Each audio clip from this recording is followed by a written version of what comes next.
ఢిల్లీలో బీజేపీ విజయం సాధించడం సందర్భంగా మెదక్ జిల్లా చిన్నశంకరంపేట మండల కేంద్రంలో విజయోత్సవాలు మండల అధ్యక్షులు రాజు ఆధ్వర్యంలో ఘనంగా నిర్వహించారు. ఈ కార్యక్రమంలో జిల్లా కౌన్సిల్ సభ్యులు అశోక్, సీనియర్ నాయకులు సురేష్ గౌడ్, జిల్లా ఓబీసీ మోర్చా ఉపాధ్యక్షుడు మూర్తి శంకర్, మండల జనరల్ సెక్రటరీ దర్శదం బాబు, మండల అధ్యక్షుడు సీను, పట్టణ అధ్యక్షుడు రాజు, మండల కార్యదర్శి నవీన్ యాదవ్, ఓబీసీ మోర్చా మండల అధ్యక్షుడు శంకర్, యువ మోర్చా మండల అధ్యక్షుడు రవి, మహిళా మోర్చా మండల అధ్యక్షురాలు ఉపాసన మంజుల, బీజేపీ నాయకులు కార్యకర్తలు పెద్ద ఎత్తున పాల్గొన్నారు.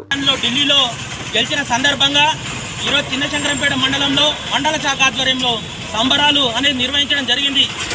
భారతీయ జనతా పార్టీ ఆసేతు హిమాలయాల నుంచి స్టార్ట్ చేస్తే ఇక్కడ దక్షిణ భారతదేశం వరకు, అటు కాశ్మీర్ నుంచి ఇటు కన్యాకుమారి వరకు ఏ రాష్ట్రానికి వెళ్ళినా కూడా ఎక్కడ ఎన్నికలైనా ప్రజలు మొత్తం భారతీయ జనతా పార్టీని కోరుకుంటూ ఉన్నారు. మరీ ముఖ్యంగా ఏంటంటే already Bharatiya Janata party NDA ప్రభుత్వం 19 రాష్ట్రాల్లో అధికారంలో ఉంటే ఈరోజు 20వ రాష్ట్రంలో కూడా భారతీయ జనతా పార్టీ అధికారంలోకి వచ్చింది.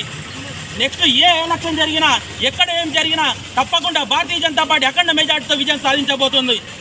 అక్కడ ఢిల్లీలో తీసుకున్నా భారతీయ జనతా పార్టీ, నెక్స్ట్ స్థానిక సంస్థల్లో గల్లీలో తీసుకున్నా కూడా భారతీయ జనతా పార్టీ రాబోతా ఉందని,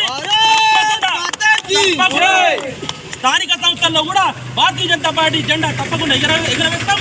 ముఖ్యంగా మహిళలు, రైతులు, యువకులు మొత్తం భారతీయ జనతా పార్టీతోని ఉన్నారు. ఎల్లవేళలా భారతీయ జనతా పార్టీ సహకరిస్తున్నారు. హైదరాబాద్లో ఉన్న వాళ్ళు కానీ వేరే రాష్ట్రాల్లో ఉన్న వాళ్ళు కానీ రేపు నెక్స్ట్ వచ్చే స్థానిక సంస్థల్లో మొత్తం స్థానిక వాళ్ళ ఊర్లోకి వచ్చి భారతీయ జనతా పార్టీకి గెలిపించడానికి ఎక్కడైనా వాళ్ళు కృషి చేయడానికి సిద్ధంగా ఉన్నారు. నరేంద్ర మోదీ గారు ఒక్కటి సంకల్పించుకున్నాడంటే ప్రతిదీ సాధ్యమవుతుంది. మరిన్ని అప్డేట్స్ కోసం మా ఛానల్ని సబ్స్క్రైబ్ చేయండి.